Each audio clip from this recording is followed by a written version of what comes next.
Good morning everybody, this is Stephen Pugh of the Home Bible College. It's November the 16th and we're looking at James and chapter 3. And in this passage we have two main subjects. We have the subject of our speech, and what James is doing is he's speaking to the Jews, but it's the sort of teaching which is just applicable to every human being, so we can apply it to us Christians too. He talks about holiness in speech, and later he talks about holiness in our relations with each other. My password is taken from the second passage, which begins at verse 14 and goes to verse 18, and I'll just confine myself to my password today. He says in verse 16, "For where envying and strife is, there is confusion and every evil work." How true.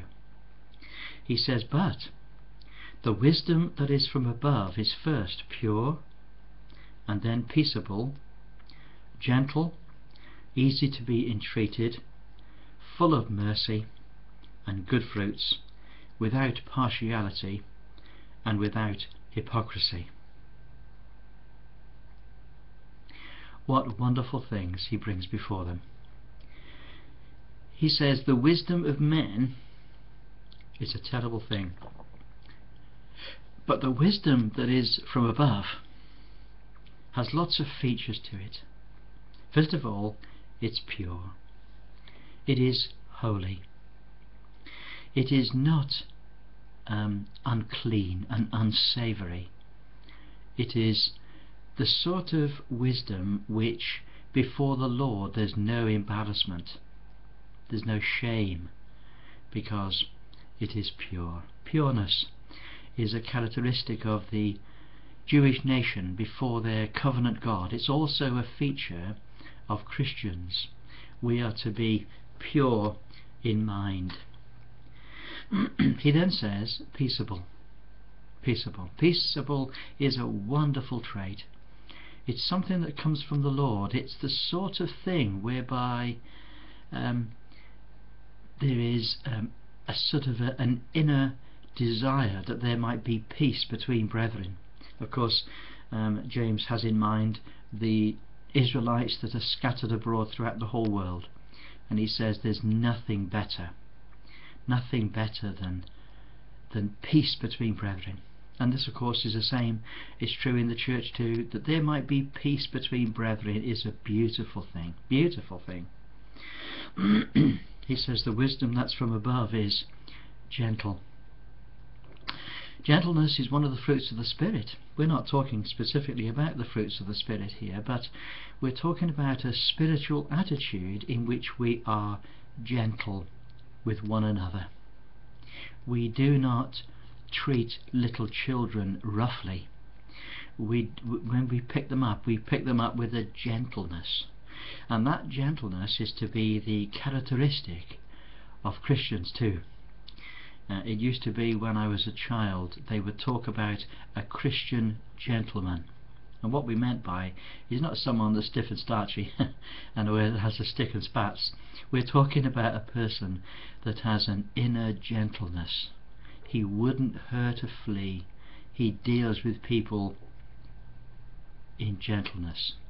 What a beautiful trait that is. It also says easy to be entreated. We might all ask ourselves, how is it that do people find us approachable? Do people find us obstinate when they ask us to do something? Do people find us easy to be entreated? In other words, the people only have to ask and it's granted immediately. What a beautiful trait this is. I wonder whether people hesitate before they ask us to do something, because they might remember when we snapped their head off last time. No, we need to be easy to be entreated. And then he says full of mercy. There are people in the world that are very annoying. There are people in the world that they can be very trying indeed, but we can be merciful. Merciful means to not give them a piece of our mind when they really deserve it. It means to treat people in such a way that we treat them better than they actually deserve. That's mercy. Good fruits. There needs to be good fruits. The wisdom from above, says James to the 12 tribes, one of them is good fruits. There needs to be fruit in our lives that is to the glory of God. And that's a question that every single one of us must ask of ourselves in a very honest way. We come before the Lord and we say, Lord, is this found in my life? Is there good fruits? And then he says, without partiality. James spoke about this earlier, didn't he? He talked about the rich man and the poor man. You know, he mentions it again here. He says, you know, we need to treat everyone the same. Not that we bring down our treatment of everyone to the lowest possible level, rather that we raise up the way in which we treat people to the highest level. That's without partiality. And lastly, he says, and without hypocrisy. Christ spoke a lot about hypocrisy. There was a lot of hypocrisy in the day of the Lord when he was here on earth.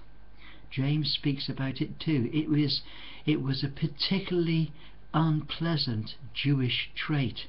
May I suggest it's a particularly unpleasant Christian trait as well. Hypocrisy. It means to wear a mask.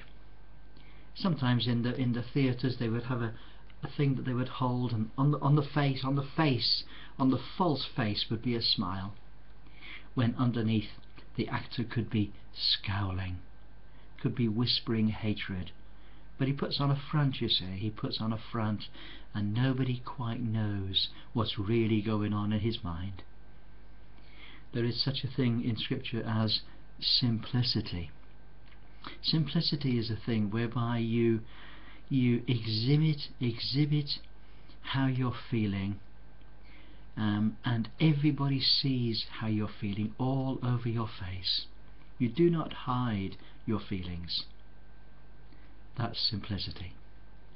And we are not to be the sort of people who just wear a Christian mask and let everybody think that everything is fine when it's not, or the other way around, or make people think that we think that everything is bad when actually it's not. So hypocrisy is very much linked to sincerity. It means we are honest in the image that we put forward to the rest of the world. These are wonderful traits.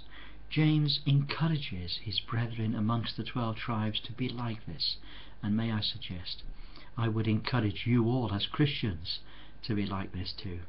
Well, God bless you. Look forward to speaking to you again tomorrow. Have a wonderful day. Bye for now.